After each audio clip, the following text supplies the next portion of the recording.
อะไรกินได้ไหมวะก็ยังไม่ได้พอใจมากที่ว่าตัวเองเข้าไปก็ยังรู้สึกตื่นเต้นเป็นละครที่แบบไม่สามารถแก้ไข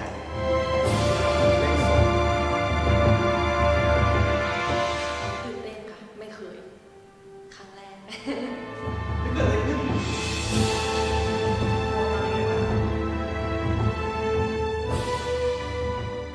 ตื่นเต้นครับแต่งตัว10 นาทีเองค่ะอ่านบทก็ได้แสดง2 คนไม่ใช่ดุนะ แต่จะเหลืออีกด่านหนึ่ง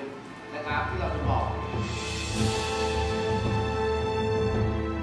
ก็เหมือนคนทั่วไปอะค่ะตื่นเต้นแล้วไม่เป็นคนที่ลืมบทด้วยอะค่ะ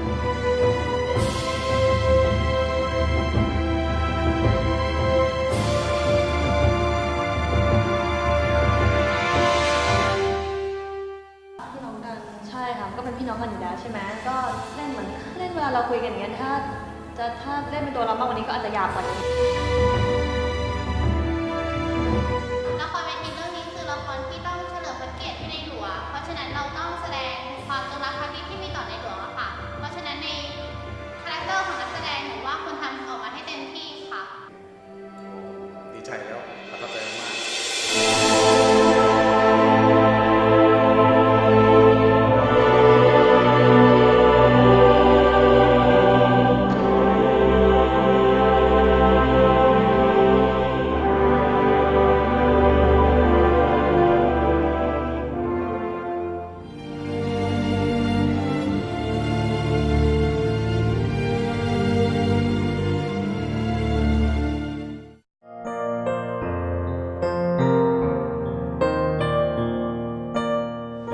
เด็กๆผมเคยสงสัยว่าทำไม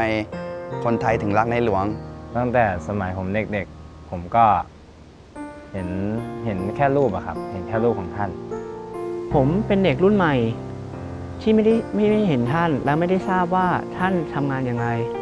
ไม่ค่อยได้เห็นแบบเหมือนสมัยก่อนว่าพระเจ้าอยู่หัวเนี่ยได้ทำอะไรมาบ้างในตอนเด็กๆก็สงสัยว่าทำไมหลายๆคนเขาถึงรักในหลวงทำไมถึงต้องมีสติกเกอร์ว่าเรารักในหลวงผมก็สงสัยว่าท่านคือใครผมก็เลยไปศึกษาว่าทำไมคนไทยเขาถึงรักในหลวงพอเริ่มโตขึ้นก็เห็นตามสื่ออะค่ะว่าท่านได้คิดโครงการ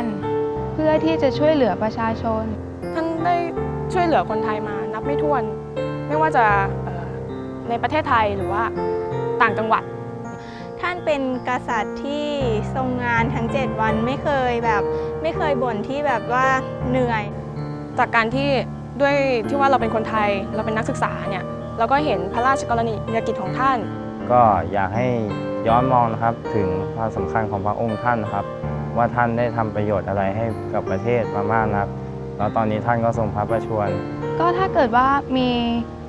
โครงการอะไรที่สามารถช่วยที่เทิดพระเกียรติท่านก็อยากจะเข้าไปร่วมค่ะด้วยส่วนตัวแล้วเนี่ยเป็นนักศึกษาด้วยแล้วก็อยากจะทำสื่อตัวนี้ให้ออกไปเผยแพร่กับคนรุ่นหลังได้มากขึ้นอยากจะทำให้ทุกคนเนี่ยในประเทศไทยหรือว่าเด็กรุ่นหลังใครๆก็แล้วแต่ได้รู้ถึงว่าท่านเนี่ยได้ทำอะไรให้กับประเทศไทยบ้างแล้วผมก็อยากจะขอชวนเพื่อนๆพี่ๆน้องๆทุกๆคณะมาเข้าร่วมโครงการ Sound of Love เสียงแห่งความจงรักภักดีเป็นโครงการที่จะมีเวิร์กช็อปได้เรียนรู้ทั้งเบื้องหน้าเบื้องหลังของการทำละครเวที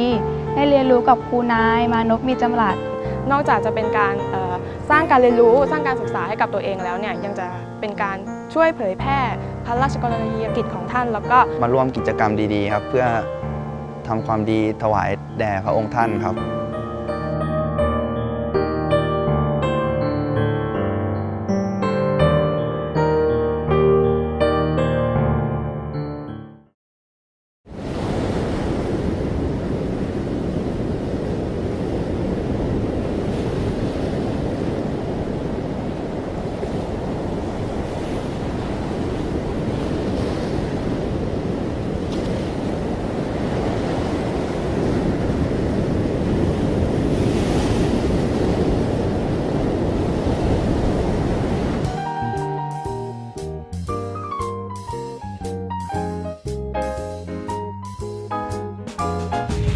บัดนั้น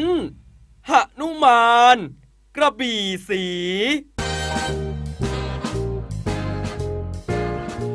I can't get you off my mind ด้วยอิทธิฤทธิ์จากองค์พระภูมิ However I try the flame เนรมิตจรลีสู่โลกา kindle in my heart keeps burning ถึงสุวรรณภูมิดินแดนใหม่ high though time has the power to quell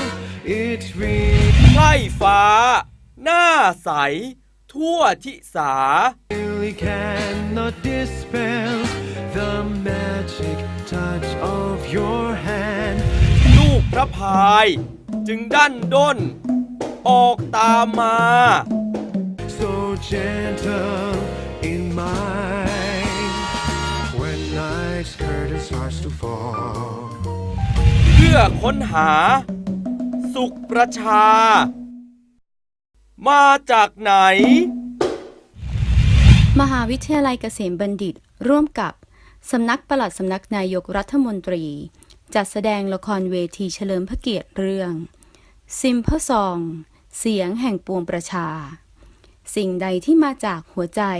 ไม่ว่าเล็กหรือใหญ่มีคุณค่าเสมอ จัดแสดงณหอประชุมเล็กศูนย์วัฒนธรรมแห่งประเทศไทยในวันศุกร์ที่ 10 กุมภาพันธ์ พุทธศักราช 2560 รอบเวลา 14 นาฬิกาและ 19 นาฬิกา และวันเสาร์ที่ 11 กุมภาพันธ์ พุทธศักราช 2560 รอบเวลา 19 นาฬิกา สามารถสำรองบัตรเข้าชมได้ที่คณะนิเทศศาสตร์มหาวิทยาลัยเกษมบัณฑิต 02-904-2222 ต่อ 2231 และ 2232 หรือ Call Center 090-250-5659 สามารถดูรายละเอียดเพิ่มเติมได้ที่ http://soundoflove.rmutp.ac.th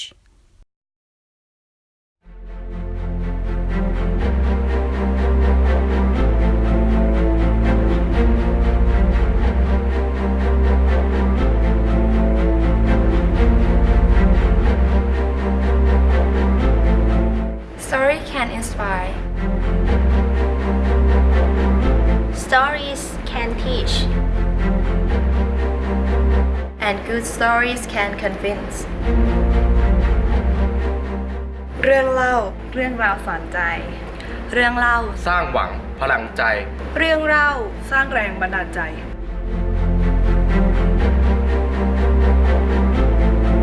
เรื่องเล่าเรื่องราวสอนใจ เรื่องเล่าสร้างหวังพลังใจ เรื่องเล่าสร้างแรงบันดาลใจ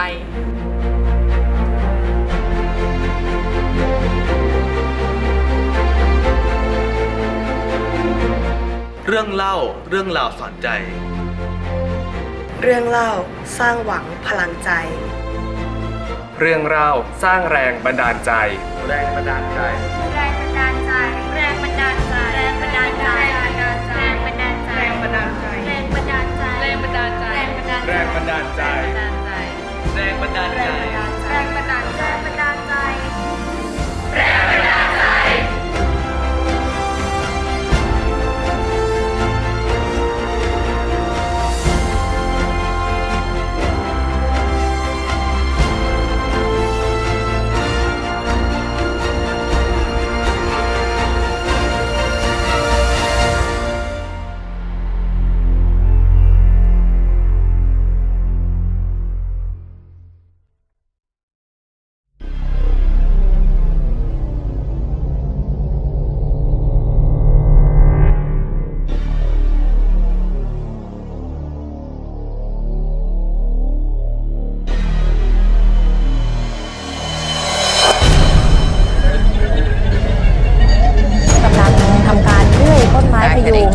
สูงมาเกือบ50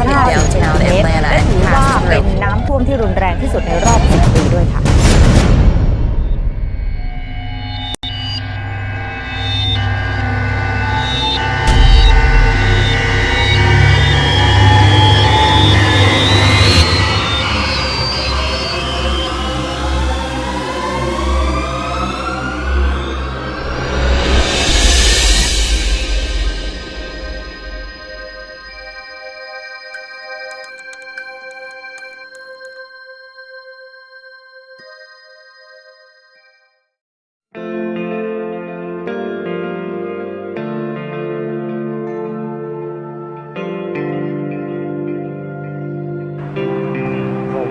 อยากจะบอก เราอยากจะบอก หนูอยากจะบอก ฉันอยากจะบอก เราอยากจะบอก ผมอยากจะบอก ฉันอยากจะบอก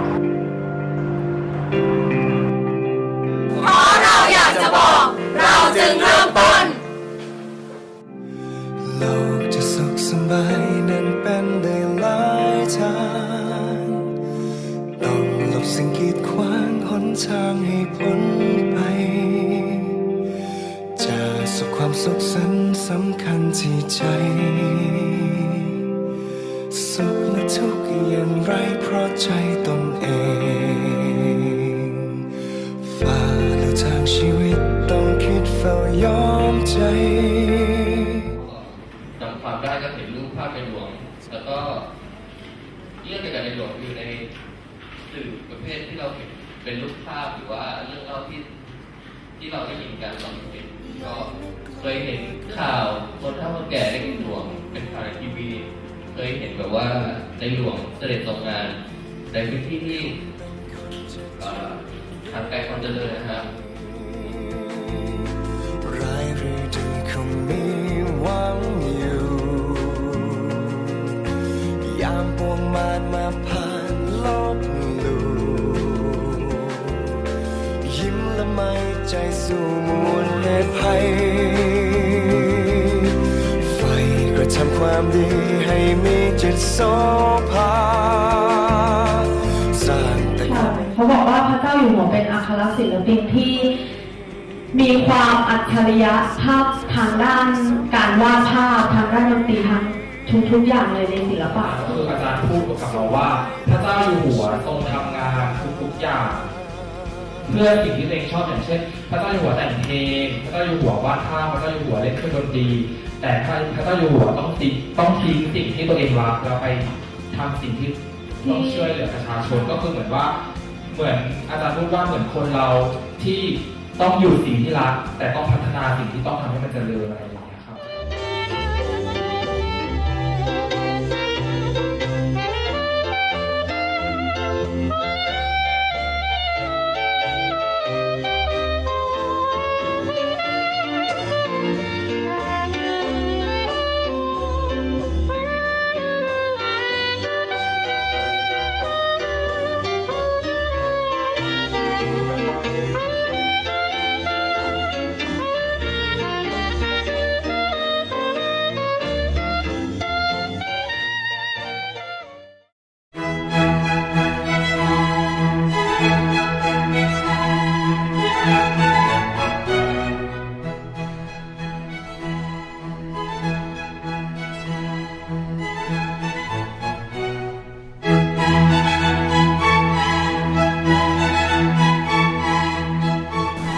ก็ชื่อแสงเทียนนะครับก็คือเป็นจริงๆแสงเทียนเนี่ยเป็นบทเพลงพระราชนิพนธ์เพลงแรกของพระบาทสมเด็จพระเจ้าอยู่หัวนะฮะเป็นสัญลักษณ์ที่หมายถึงตัวละครเอกในเรื่องก็คือแสงเทียนที่เป็นลูกคนแรกของพ่ออะไรเงี้ยเมื่อเราพูดถึงแสงเทียนเราก็จะเห็นมันคือความหวังถูกไหมมันคือสิ่งที่นำทางเราไปในความมืดมิดอะไรเงี้ยแล้วก็ความหมายของแสงเทียนเลยนะครับบทเพลงพระราชนิพนธ์เพลงนี้ก็คือชีวิตก็ฝากแสงเทียน The Musical นะครับ24, 25, 26 พฤศจิกายนนะฮะ Black Box Theater มหาวิทยาลัยกรุงเทพวิทยาเขตรังสิตนะฮะก็ลองมาดูละครเป็น Jukebox Musical นะครับเป็นละครเพลงพระราชนิพนธ์ทั้งหมดเลยลองมาดูว่าเราเนี่ยเชื่อมเอาเรื่องราวเข้ากับบทเพลงพระราชนิพนธ์ได้ยังไงบ้างแล้วก็ในบทเพลงพระราชนิพนธ์แต่ละเพลงก็จะมีปณิธานของพระองค์ท่านนะครับได้เรียนรู้ได้รู้จักพระองค์ท่านผ่านผลงานบทประพันธ์หรือว่าบทเพลงที่พระองค์ทรงประพันธ์ขึ้นนะครับหวังว่าทุกคนจะได้มาสนุกแล้วก็ได้อะไรไปไม่มากก็น้อยจากแสงเทียน The Musical ครับก็คงจะเป็นแผ่นดินของเราค่ะเพราะว่าทุกครั้งที่ร้องจะรู้สึกว่ามันคือแผ่นดินของเราเราต้องคอยรักษาเราต้องคอยแบบรักกันไว้อะไรอย่างเงี้ยค่ะก็เลยรู้สึกว่าชอบเพลงนี้ไม่เคยเข้าใจเลยก็ได้นะคะเพราะด้วยความที่เราเป็นเด็กเราเห็นข่าวมาตลอดเลยแต่ว่าเราเข้าใจในมุมของครูที่สอนเราเข้าใจในมุมนั้นรู้สึกว่า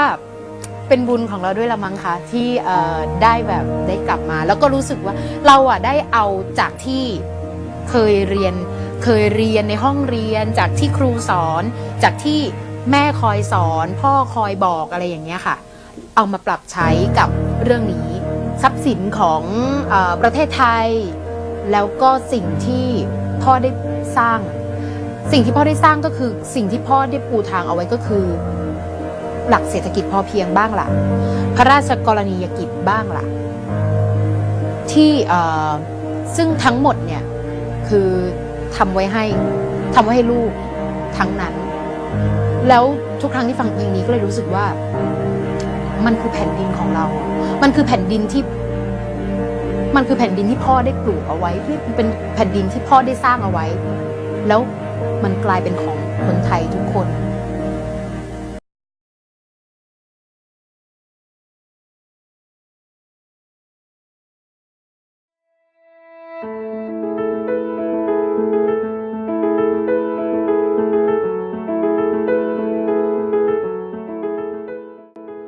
ละครเวทีเฉลิมพระเกียรติพระบาทสมเด็จพระเจ้าอยู่หัวเรื่องเสียงของพ่อดำเนินงานโดยสาขาวิชาการโฆษณาและธุรกิจบันเทิงคณะวิทยาการจัดการมหาวิทยาลัยราชภัฏบ้านสมเด็จเจ้าพระยาภายใต้โครงการเสียงแห่งความจงรักภักดี Sound of Love เนื่องในโอกาสมหามงคลเถลิงถวายราชสมบัติครบ70 ปี 9 มิถุนายน 2559หลังจากที่เราได้รับคัดเลือกครับเป็น1 ใน 9 มหาลัยที่จัดทำโครงการละครเวทีชุดนี้ขึ้นมาความท้าทายที่สำคัญเลยคือเราต้องจัดหาทีมงานที่จะแบบไม่ทิ้งเราครับอยู่กับเราทำกับเราทีนี้เราต้องหาพื้นที่ที่เราจะไปเก็บข้อมูลที่จะมาทำการเขียนบทถ้าพูดถึงการเขียนบทใช่ไหมครับตอนแรกพวกเราไม่รู้เลยว่าพวกเราจะเขียนบทออกมาเป็นยังไงหรือว่ามันจะได้เป็นแนวไหนไปหาแรงบันดาลใจจากที่อื่นแล้วทีนี้พวกเราก็เลยไปออกเป็นพื้นที่จริง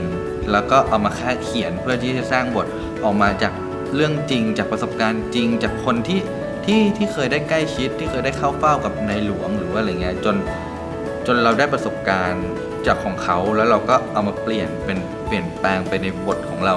ที่เราเอามาทำการดำเนินงานละครเวทีเฉลิมพระเกียรติเบื้องต้นตัวแทนนิสิตของสาขาวิชาร่วมวางแผนการทำงานโดยลงพื้นที่โครงการในพระราชดำริเพื่อเก็บข้อมูลสำหรับการเขียนบทละครเวทีมีการพูดคุยแลกเปลี่ยนประสบการณ์กับคุณลุงคุณป้าที่เคยเข้าเฝ้าและผูกพันกับในหลวงอย่างใกล้ชิดความรักความทรงจำความจงรักภักดียังคงตราตรึงอยู่ในจิตใจของชาวเกษตรกรไทยเสมอมาผมได้กราบแทบเท้าพระองค์ท่านเข้าบ้านพ่อผมก็ตอนที่กราบนะผมตั้งใจมาเลยว่าผมไม่ไปไหนเลยผมขออยู่ที่นี่ทุกอย่างที่พระองค์ท่านมานี่พระองค์ท่านจะสอนทุกอย่างสอนทุกๆอย่างบอกทุกๆอย่างซึ่งเหตุการณ์ล่วงหน้าเนี่ยท่านจะบอกจะสอนมาทุกอย่างเพียงแต่ว่าเราจะรับเราจะคิดเราจะรับหรือไม่ที่พระองค์ท่านสอนทุกอย่างการสร้างสรรค์บทละครเวทีเฉลิมพระเกียรติทีมงานฝ่ายเขียนบทได้มีแรงบันดาลใจจากความต่างในวิถีชีวิตของคนเมืองกับคนชนบทความพอเพียงและความเพียงพอในวิถีชีวิตที่แตกต่างกันการยึดมั่นถือมั่นในความซื่อสัตย์ความจงรักภักดีต่อในหลวงคือปณิธานอันยิ่งใหญ่แผ่นดินของพระราชาคือสิ่งที่หวงแหนและดำรงไว้ให้กับลูกหลานก่อนที่เราจะเริ่มออกแบบฉากนะครับเราก็เริ่มจากการไปสำรวจพื้นที่ครับไปดูความเป็นมาชีวิตของคนในพื้นที่ครับว่าเขามีชีวิตยังไงสำรวจวิวทิวทัศน์ต่างๆของหมู่บ้านเพื่อนำมาเป็นเรฟเฟอเรนซ์ในการออกแบบพอพวกเราอ่านบทละครจบนะครับพวกเราทีมออกแบบฉากทุกคนก็มาช่วยกันคิดรูปแบบการนำเสนอมูดโทนเพื่อเป็นขั้นตอนในการออกแบบฉากครับผมครับส่วนขั้นตอนการทำงานของเรานะครับเราก็เริ่มจากการไปวัดพื้นที่การแสดงครับเพื่อนำไปเขียนแปลนครับจากนั้นก็มาวิเคราะห์บทวิเคราะห์องค์ประกอบฉากต่างๆในแต่ละซีนจากที่ทีมเขียนบทให้มาครับก็ พูดถึงวันแคสติ้งนักแสดงนะครับก็ได้มีนักแสดงที่เราคัดเลือกมาทั้งหมด20 คนขอบคุณที่น้องๆให้ความร่วมมือแล้วก็ได้มาร่วมทำงานด้วยกันครับแล้วก็โปรเจกต์นี้เรามีวิทยาลัยการดนตรีครับเข้ามาช่วยทำเพลงธีมให้กับละครเวทีเรื่องนี้ครับแล้วขอขอบคุณวิทยาลัยการดนตรีด้วยครับบ้านสมเด็จร่วมใจ